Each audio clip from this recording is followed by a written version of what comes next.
terkait kegiatan abang nih di Rotalen Medan nih, Kak. Selama bergabung di Rotalen Medan, kira-kira ada nggak kepribadian yang berubah gitu sebelum atau sudah bergabung? Oh ada, jelas ada. Apa tuh? Dari saya orangnya kan basically selain musisi kan saya bisnismen. Jadi Bisnis apa nih? kalau sekarang kalau dulu waktu PSBB saya banyak coba. Itu kan mumpung lagi kosong, saya main jualan ikan. Iya. Jualan ikan segar sih, baru jualan buah.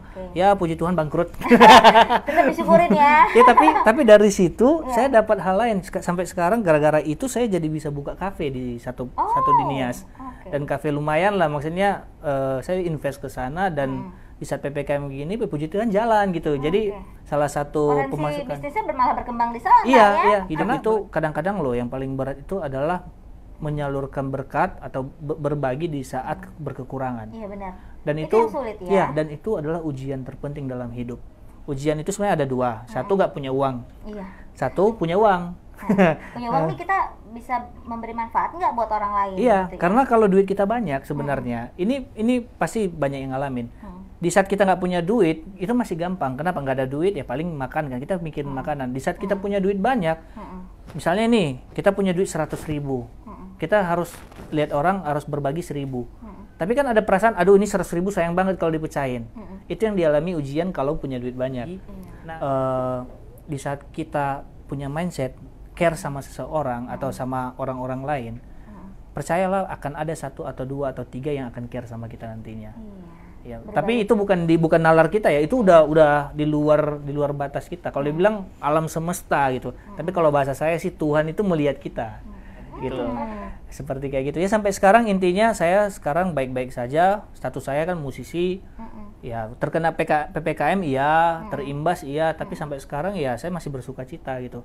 Ada bedanya loh sukacita dengan kebahagiaan. Ada salah satu artis ini saya dengar kemarin, saya nonton kan. Kalau kebahagiaan itu kan ada sesuatu ini saya kasih kakak ini. Bahagia gitu.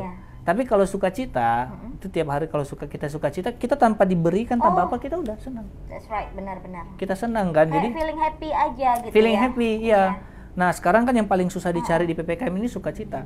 Kalau bahagia kan orang kasih sembako sama kita, bantu kita bahagia. Dapat bantuan pemerintah bahagia, cuman belum tentu langsung bersukacita gitu. Nah, jadi sukacita ini saya dapat ya melalui Rotary Club ini kemarin. Jadi kita bisa pagi-pagi kita bangun karena sosial kan, wah ini enak nih gini. Padahal kita yang memberi. Wah, udah gitu. Sampai ke fase itu loh Bang Brian ya.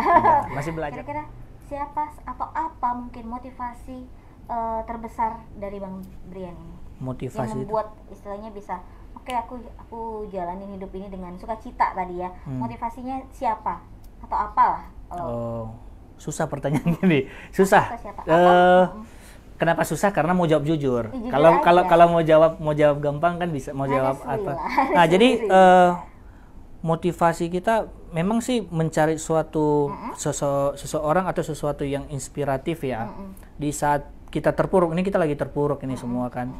Itu kayaknya susah, hanya saja ada satu pemikiran baru-baru ini yang saya pikirkan lagi untuk menjalani hidup ini dengan semangat. Saya kan sudah punya keluarga. Itu.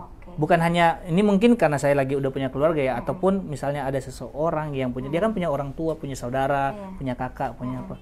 Jadi I have a family. Jadi yes, untuk siapa saya melakukannya kalau nggak untuk keluarga saya.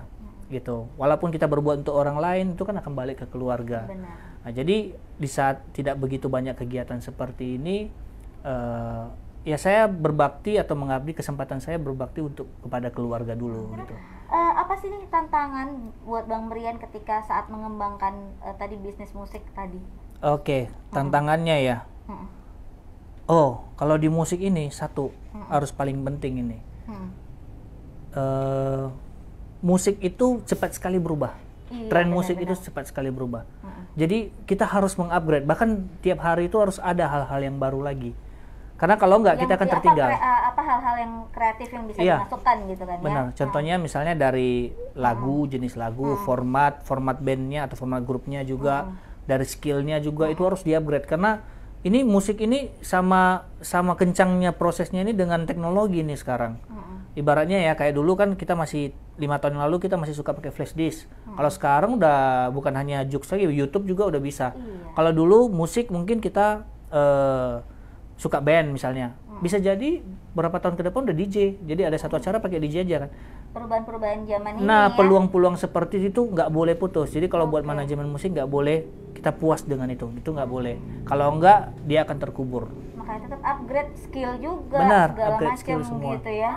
Share dong ke Tribuners nih, kira-kira menurut versinya Bang Brian, tips-tips gimana supaya kita bisa jadi sosok yang sukses dan inspiratif untuk banyak orang tentunya. Oke, yang pertama dua aja lah ya. Dua aja. Dalam sisi musik dan sosial ya. Yes. Kalau dalam sisi musik, satu, stay crazy, harus gila, tanda kutip. Gila itu carilah peluang, pokoknya pikirnya itu jangan yang don't be a followers, jangan menjadi orang peniru. Iya, harus ada sesuatu. Jadi karena mencari sesuatu yang baru itu gampang-gampang susah. Bisa sekarang langsung dapat, imajinasi dapat, tapi mau buat ini. Bisa juga susah, 2 tahun, 3 tahun nggak dapat. Itu kalau misalnya kita stay crazy, tapi maksudnya tekun ya, tekun tetap seperti itu, pasti ada ininya, lakinya, maksudnya bisa cuan lah dari situ kata kasarnya. Jadi karirnya bisa bagus. Yang kedua kalau untuk sosial, seperti yang pernah saya bilang dulu, kalau keran, misalnya keran kita buka kecil, itu airnya yang keluar kan kecil juga, tapi yang masuk ke dalam kan kecil. Tapi kalau kita buka besar, pasti besar juga yang keluar. Ikuti kata hati kalau mau bersosialisasi, sosialisasilah dari hati sebenarnya. Karena yang dinilai kan bukan materinya. Jadi kalau menurut kita, hati kita ini memang besar, keinginannya untuk bersosialisasi, jawabannya, hasilnya nanti pasti akan besar juga. Pasti itu. Udah banyak lah orang-orang lain yang terinspirasi, yang menginspirasi itu yang udah merasakan, termasuk saya juga.